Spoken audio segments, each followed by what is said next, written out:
Vehhabiliğin alamatları. Vehhabi bolan adam geplerini tevhid bilen gepler, özüni muvahhid kökeder, halkları tevhidle çağırır. Bunun maksadı muqabilin akılları müşrik bilmektir. Tevhidin fazlılığında hiçbir Müslümanın şeki yoktur. Müslümanların barısı muvahhiddir. Hiçbir Müslüman müşrik değildir. Müşrikten Müslüman olmaz, Müslümandan müşrik olmaz. Zıttan ile içtiman. İki ters birimez.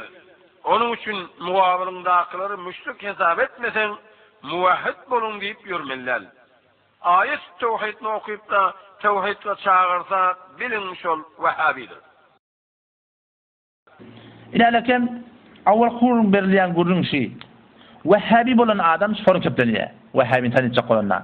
Vehhabi bolan adam tevhid bilen kepler. Özün muvahhid kökeder. Bunun maksadı ödevnekin nauz billah müşrik bilmektir. Tevhidin haklarına hiç kim şeki yoktur. Müslümandan müşrik bolmadı. Müşrikten Müslüman olmadı. Ziddan la yestemi'an iktirsat uyuşmaz. Şformsunu aydlayan kepşi. Şimdi bu gurun ayet tevhidden ketlemeklik Vehhabiyetin alamatı mı? Ya alamatı değil mi? İnşallah mem hakkında soran bir gurun eder. Yöne sonra aydan gaideti, sonra aydan sözü ziddan la yestemi'an iktirsat uyuşmaz diyen akide Müslüman doğun. Mu'tezile'nin akidesi. Mu'tezile diğerleri Müslümanlığına, yani ehl-i sünnet vel cemaatın 4 mezhebinden kullanma haris cemaatçı. Ehl-i sünnetten hep sayılmayar yani şu cemaati. İnelekem sizi daha la yestemi'an diyen akide bizim aramızda en temel 15 yıl ta 20 yıl muhtelif tribullardan, muhtelif mekanlarda sizi daha la yestemi'an iktirsat uyuşmaz deyip şunu bir öz akidamız yalağa edip sunmalakim tebliğ edip gedildi. Vehhabilerin alamatlarıdır. Müslümanlar bir vaat nauzubillah şirke giriftar bolayandır diyen akidanı kullan reddedip işçil bolacak zat diyen Müslüman bir vaatta bir galat fikrisinden şirke küfre giriftar bolsun. Yok bunu kullan reddettiler. Ziddan la yestemi'an hepsini en temeyler tebliğ edip gediler. Ama sonra biz bir navar vurduk bunun hakkında. Fitneyi bozurk adına daktık.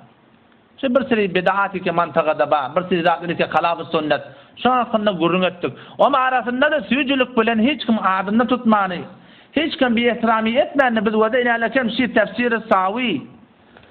Sure-i En'am ayı 84'ünde اَلَّذ۪ينَ آمَنُوا وَلَمْ يَلْبِسُوا اِيمَانَهُمْ بِظُلْمٍ اُولَٰئِكَ لَهُمُ الْاَمْنُ وَاُولَٰئِكَ هُمُ الْمُهْتَدُونَ diyen ayetin mahtiyatında Allame Savi rahmetullahi aleyh ehl-i sünnet vel cemaatın şu has Türkmen Sehran ulemalarının kabul ettiği kitabı inalekem üstadı aydık koyuptur ki ziddan la yestemi'an diyen zat şu akide kimin akidesi?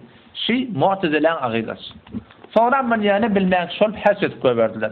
Eğer sen ki bil yamaşadan şunu Vehhabiyetin alamatı deyip aydı.